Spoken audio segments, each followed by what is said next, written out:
இந்த 6ஆம் அதிகாரத்தில் இன்னும் சில பகுதிகளை நான் உங்களுக்கு தருகிறேன். கர்த்தர் அவ்வளவு விசனப்பட்டார். இது எங்கே ஆரம்பித்தது நம்ம பார்க்கணும் இல்லையா? அந்த காயின் நான் கொடுக்குற அந்த விளக்கம் தான். உங்களுக்கு எது விளக்கம் இருந்தால் நீங்கள் அதை சொல்லுங்கள். அது நல்லா இருந்தால், அது சரியாக இருந்தால் அதை ஏற்றுக்கொள்ளுவோம். நான் அதை சொன்னேன். ஒரு அவிசுவாசியோட ஒரு விசுவாசியை இணைப்பது, ஒரு கர்த்தரை அறியாதவனோடு ஒரு கர்த்தரை அறிந்த ஒரு ரட்சிக்கப்பட்ட இணைப்பது, அல்லது பேரளவில் இருக்கக்கூடிய ஒரு கிறிஸ்தவத்திலே சத்தியத்தை ஒழுங்கு அறியாமல் மற்றவர்களுக்கும் தனக்கு வித்தியாசம் உண்டாகாத ஒரு ஜீவித்துக் கொண்டு குடித்து வெறித்துக் கொண்டு இருக்கிறவன் குபேரனாக இருப்பான், கோமகனாக இருப்பான். கொட்டோ கொட்டி என்று அவனுடைய வியாபாரத்திலோ அவனுடைய படிப்பிலோ அவனுடைய அறிவிலோ பணம் கொட்டி கொண்டிருக்கும். ஆனால் அவன் ரட்சிக்கப்பட்டிருக்க மாட்டான், கர்த்தரை அறிந்திருக்க மாட்டான். அப்படிப்பட்ட பையனுக்கோ அப்படிப்பட்ட ஒரு பெண்ணையோ உன் மகனுக்கு நீ கொள்ளுகின்ற பொழுது அங்க வருதா? ஆதியாமத்துக்கு சரியா வருதா? அப்படி செய்கின்ற பொழுது தேவன் அதை வெறுக்கிறார். நிறைய பேர் சொல்லுவாங்க, ஒரு ஆத்மாவா எங்களுடைய செபல்பட்டிங்கிற இதுல சத்தியவாசகம் ஒரு ஐயா இருந்தாரு, ஒரு பிரியமான ஐயா. அவர் தன் மகனுக்கு திருமணம் செய்கின்ற பொழுதும் தன் மகளுக்கு திருமணம் செய்கிற சபை மூப்பர் அவர். நான் அது ஒரு 10 வருஷமா அதில் எனக்கு ஒரு பழக்கம் உண்டு. சபையோடு திருமணம் செய்கின்ற பொழுதும் நான் சொல்லுகின்றேன், நீங்கள் இப்படி செய்யக்கூடாது. கர்த்தரை அறிந்தவர்கள் ரட்சிக்கப்பட்டவர்கள் தான் செய்யும் போது என்னையா அவங்களுக்கு ஒண்ணுமே தெரியல, தெளிவில்லாத ஆளா இருக்கிற ஊழியக்காரர் ஒரு ஆத்மாவை ஆதாயப்படுத்துறோம் அப்படின்னாரு. மகனுக்கு கல்யாணம் முடிக்கும் போது ஒரு ஆத்மா ஆதாயப்படுத்துறேன்னு சொன்னார், மகளுக்கு கல்யாணம் முடிக்க போகும்போது ஒரு ஆத்மா ஆதாயப்படுத்துன்னு சொன்னார். இது ரெண்டுமே இல்லாம வேதனையோடு பிற்காலத்தில் அவர் மிக மிக வேதனைப்பட்டு என் இடத்தில் அழுதார். நீங்கள் வேணால் அங்கு போய் விசாரித்துக் கொள்ளுங்கள்.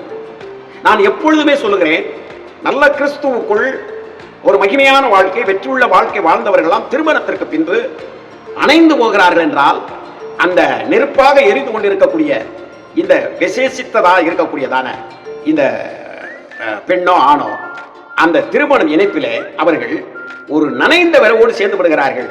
அது எரியாமல் அப்படியே ஒரு அனலோடு இருக்கிறது, குளிரும் இல்லாமல் அனலும் இல்லாமல் கடைசியிலே வெதுவெதுப்பாகி ஒரு வாந்தி பண்ணக்கூடிய அளவிலே அவருடைய ஜீவியங்கள் மாறிவிடுகின்றன. இதை நான் நிறைய இடங்களிலே சபைகளிலே நான் பார்த்திருக்கேன். சொந்த பந்தங்களிலே நான் வளர்த்த சபைகளிலும் இந்த நிகழ்வுகளை நான் பார்த்து வேதனைப்பட்டிருக்கிறேன், வெதுப்பிருக்கிறேன் பிரியமானவர்களே. அப்படியானால் இந்த ஏனோசுடைய சந்ததி கர்த்தரை ஆராதித்து கொண்டு வந்திருந்தவர்கள் இந்த காயினுடைய சந்ததியோட இணைகின்ற பொழுது ராட்சதர்களுக்கு ஒற்ற பலவான்களாக ஒரு அவர்களுக்குள்ளே ஒரு பெருமையும் எதுனாலே சண்டைகளும் சச்சரவுகளும் கொலைகளும் கொள்ளைகளும் வேசித்தனங்களும் விபச்சாரங்களும் குடிகளும் இப்படிப்பட்டதே நடந்து கொண்டிருந்தன. தேவனை தேடுகின்ற உணர்வு உள்ளவர்கள் ஒருவருமே இல்லை என்று வேதம் சொல்கிறது. தேவன் மனிதனை நோக்கி பார்க்கிறார். ஐயோ, இப்படி போகிறார்களே, இப்படி ஒரு பாவ சந்ததியை பெற்றெடுத்துக் கொண்டிருக்கிறார்களே என்று அவர் வேதனைப்பட்டார். வேதம் என்ன சொல்கிறது? ஒரே இரத்தத்தில் தேவன் தோன்ற பண்ணினார் என்று சொல்லப்பட்டிருக்கிறது. தேவன் ஒருவனெல்லாவாய் உண்டாக்கினார். ஏன் ஒருவனை உண்டாக்கினார்? அந்த ஒருவன் மூலமாக பக்தி உள்ள சக்தி உள்ள ஒரு மகிமையான சந்ததியை பெற்றெடுக்கும்படியாகத்தானே அவனை உண்டாக்கினார். அப்படி இருந்தும் நன்றாக தெரிந்து கொள்ளுங்கள், மனிதர்கள் இவ்வளவு தூரத்திற்கு மிக மிக கேவலமான வாழ்க்கையை வாழ்ந்தார். ஒருவருக்கு ஒருத்தி என்று ஆதாமுக்கு ஏவாளை கர்த்தர் கொடுத்தார். ஆனால் இங்கே பார்க்கிறோம், பலதரப்பட்ட திருமணங்களும் தேவையற்ற திருமணங்களும் அந்த காயினுடைய வம்சத்திலே உருவாகிறது. அந்த வம்சத்திற்குள் நிலைகிற பொழுது பிரியமானவர்களே, ஒரு பெரிய வேதனைக்குரிய சந்ததிகள் பிறக்கின்றன. ஒரு மனிதனுடைய ரத்தத்தை ஒரு மனிதன் சிந்துகிற பொழுது வேதனை அவருக்கு உண்டாகிறது. காயின் ரத்தத்தை சிந்திய பொழுது எப்படி யாவில் ரத்தத்தை சிந்திய பொழுது ஆண்டவர் காயின் அவன் கேட்கிறான், என்னை கொண்டு விடுவார்கள் என்று சொன்ன பொழுது கூட கொண்டு விடக்கூடாது என்று அவர் நியமித்தார் அல்லவா? ஆனால் இந்த கர்த்தரை தொழுது கொண்ட இந்த ஜனங்கள், இந்த தேவகுமாரர்கள், இவர்கள் இந்த வேணாமினிக்கு மனுஷகுமார்த்திகளோடு இணைந்து இவர்கள் ஒரு கொடூரமான சந்ததியை உருவாக்கிவிட்டார்கள். உருவாக்கி கொண்டே வந்து கொண்டிருந்தது. ஆகவே இதுபோல் வந்து கொண்டிருந்தால் இந்த ஆதியாகமம் 3ஆம் அதிகாரத்திலே சொல்லப்பட்டிருக்க 15ஆம் வசனத்தில் சொல்லப்பட்டிருக்கக்கூடியதான நன்றாக தெரிந்து கொள்ளுங்கள், அவர் உன் தலையை நசுக்குவார், நீர் அவன் குதிகாலை நசுக்குவாய். அந்த நிகழ்வு அந்த பரிசுத்தமான ஒரு சந்ததி உருவாகாமல் போய்விடும் என்று தேவன் அழிப்பதற்கு அவர் சித்தம் கொண்டார். சில வேத வல்லுநர்கள் சொல்கிறார், அந்த நாட்களில் 110 கோடி மக்கள் இருந்ததாக சொல்கிறார்கள். அப்ப எவ்வளவு பறந்து விரிந்து ஒரு பகுதியிலே அவர் வாழ்ந்து கொண்டிருந்திருப்பார்கள் என்பதை நாம் யோசித்து பார்க்க வேண்டும். ஆகவே நான் உங்களுக்கு ஒரு உதாரணம் சொன்னேன் அல்லவா? இந்த அவிசுவாசியோடு விசுவாசியை எடுக்கின்ற பொழுது விசுவாசி அவன் தேவனை நோக்கியவனாகவே இருப்பான். ஒரு கிறிஸ்தவ ஜீவியத்தினுடைய தெரிந்து கொள்ளுங்கள், எவ்வளவு பெரிய பணக்காரனாக இருந்தாலும் ஒரு கிறிஸ்தவ ஜீவியத்தினுடைய முதலிடே அன்றன்றுள்ள அப்பத்தை கண்டன்று தான் அந்த ஜெபம் பண்ண கர்த்தர் சொல்லி கொடுக்குறாங்க. அன்றன்றுள்ள அப்படியே அன்னைக்கு இருக்குது. யோசித்து பாருங்க, இந்த செய்தியை கேட்கிறவங்க கொஞ்சம் செஞ்சு பாருங்க. அன்றன்றுள்ள அப்பத்தை எங்களுக்கு அன்றன்று தார், இது தார். நீர் எதை எங்களுக்கு தீர்மானித்திருக்கிறோம் அதை எங்களுக்கு தாரும். இதுதான் கிறிஸ்துவத்தினுடைய முதலீடு. இதுதான் இதுல விசுவாசம் இருக்குது. இப்படிப்பட்ட விசுவாசத்தோடு வாழ வேண்டும் என்று நினைக்கக்கூடிய ஒரு ஆண்மகனோ பெண்மகளோ, அப்படி விசுவாசம் இல்லாத ஒரு சந்ததியில் இருக்கக்கூடிய ஆண்மகளோ பெண்மகளோ இருவருக்கும் திருமணம் செல்வது தான் சொன்னேன். எலிக்கும் தவளைக்கும் திருமணம் செய்தது போல என்ன செய்யும்? அவிசுவாசம் நீங்க இந்த தண்ணீருக்குள் இழுக்க பார்க்கும் தவளை. இந்த எலி என்ன செய்யணும்?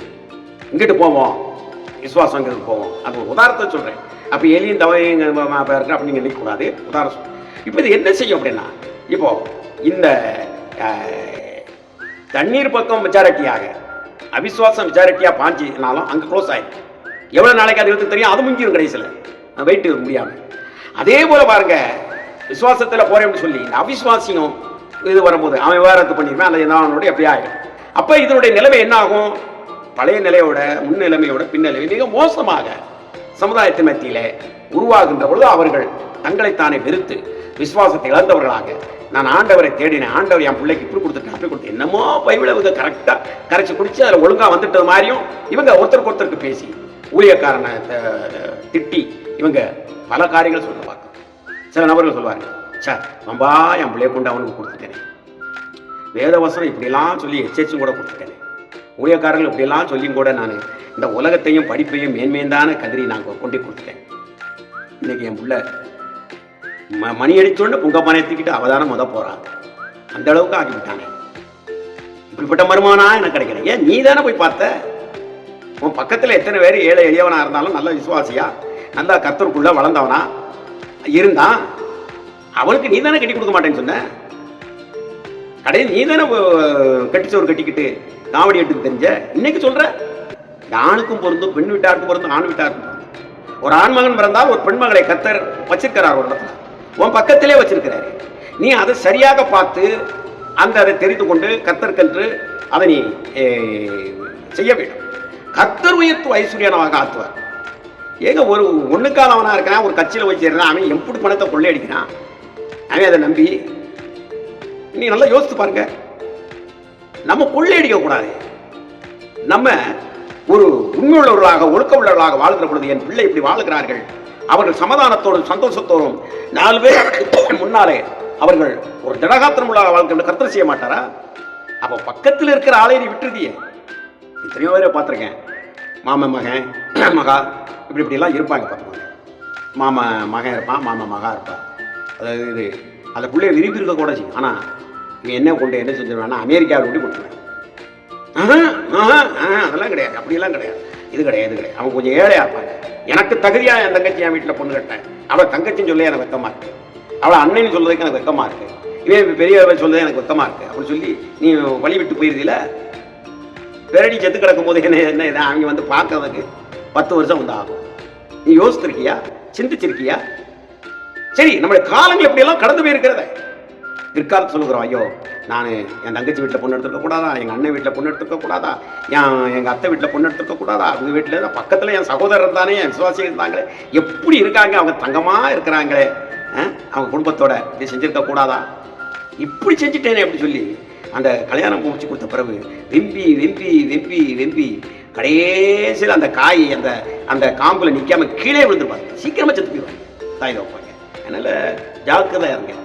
கர்த்தர் பாருங்க, தன்னுடைய படைப்பு அவ்வளவு பெரிய மகிமை உள்ள தேவனே வேதனைப்படுகிறாருங்க. நீ நானும் என்ன நமக்கு தெரியும் எதிர்காலத்தை பற்றி யோசித்து பாருங்க.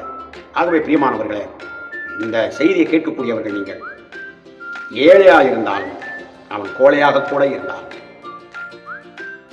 கர்த்தரை அறிகிற அறிவில் அவன் எப்படிப்பட்டவனாக இருக்கிறான், உண்மை உள்ளவனாக ஒழுக்கம் உள்ளவனாக 4 பேருக்கு நன்மை செய்கிறவனாக அவன் வாழ்கிறானா, கிறிஸ்துக்குள் உண்மை உள்ளவனாக வாழ்கிறானா. உன் மகளை உன் மகனை உற்சாகமாக கொடு. தேவன் அது ஒரு பலி போல ஏற்றுக்கொண்டு உற்சாகமாய் கொடுக்கிறது தேவன் பிரியமாய் இருக்கிறார் என்பது போல ஏழை எளியவர்களாக இருந்தாலும் நீ செய்கின்ற இப்படிப்பட்ட திருமணங்கள் தேவனால் ஆசீர்வதிக்கப்படும், தேவன் மகிமைப்படுவார். அந்த தேவகுமாரன் மனுஷமாய் இணைப்பை குறித்து நம்மளோடு நான் பேசியிருக்கிறேன்.